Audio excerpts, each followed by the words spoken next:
আমি একদিন তবে ভেটেছিল, বলেছিল, হ্যাঁ গো, এ সকল কি গান বলেছিস? ও বলল, কাকা, এটা ভোজপুরি রবীন্দ্রসঙ্গীত বটে, এগুলা রিমিক বটে, রিমিক।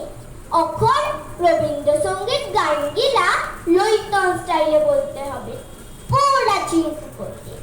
আগের পর হারমোন বাজায় গান করলে আর চলবে না। কি করলে রবি ঠাকুর? গেলা গেলা গান কবিতার খাতা বইগুলা সঙ্গে করে কেন নিয়ে গেলে নাই? বলরাম মাঝি শাড়ি কাপড়ের দোকান দিচ্ছে, বলরাম বস্ত্রালয়, উপরে ভুগলা ভুগলা করে লেখা, সবারই করি আহ্বান।